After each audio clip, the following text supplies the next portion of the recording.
പ്രതിപക്ഷ നേതാവ് ഇപ്പോൾ മാധ്യമങ്ങളെ കാണാൻ വേണ്ടി നിൽക്കുകയാണ്. ഗവർണർ സഭയിലേക്ക് എത്തിയപ്പോൾ തന്നെ പ്രതിപക്ഷത്തിന്റെ ഭാഗത്തു നിന്ന് എല്ലാം ഒത്തുതീർപ്പായോ എന്ന ചില ചോദ്യങ്ങൾ ഉയർന്നിരുന്നു. ആ ഭാഗത്തേക്ക് രൂക്ഷമായി ഗവർണർ നോക്കുകയും പിന്നീട് അവസാന ഖണ്ഡിക മാത്രമാണ് ഈ നയപ്രഖ്യാപനത്തിൻ്റേത് വായിക്കുന്നത് എന്ന് പറഞ്ഞുകൊണ്ട് അവസാന പാരഗ്രാഫ് വായിക്കുകയായിരുന്നു ഗവർണർ ആരിഫ് മുഹമ്മദ് ഖാൻ. ഗവർണർ സർക്കാരുമായി ഇടഞ്ഞു നിൽക്കുകയാണ് എന്ന് ബോധ്യമുണ്ടെങ്കിലും ഈ നടപടി സ്പീക്കറെ പോലും അമ്പരപ്പിച്ചു എന്ന് വേണം സ്പീക്കറുടെ മുഖഭാവത്തിൽ നിന്ന് മനസ്സിലാക്കാൻ.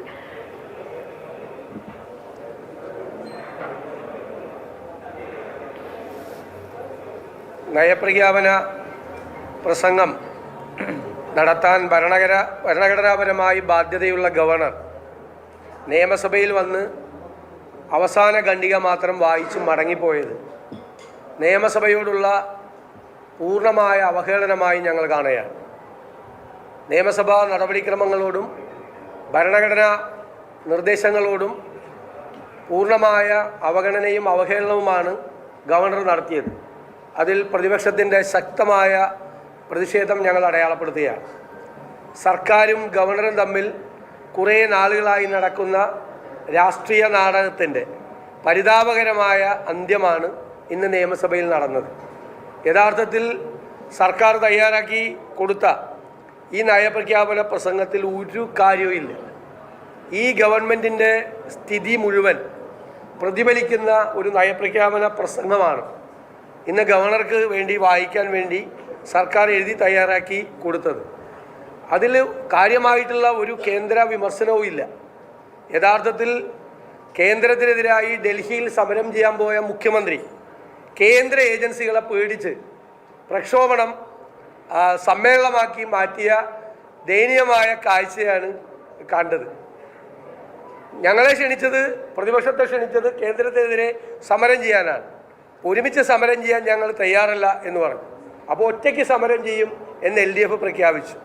പക്ഷെ മണിക്കൂറുകൾക്കുള്ളിൽ സമരം പൊതുസമ്മേളനമായി മാറ്റിയത് കേന്ദ്ര ഏജൻസികളുടെ അന്വേഷണത്തെ ഭയന്നുകൊണ്ടാണ് മുഖ്യമന്ത്രി ചെയ്തത്.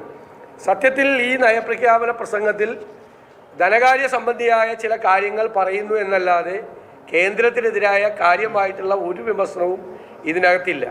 മാത്രമല്ല, കേരളീയത്തെക്കുറിച്ചും നവകേരള സദസ്സിനെ കുറിച്ചുമാണ് പറയുന്നത്.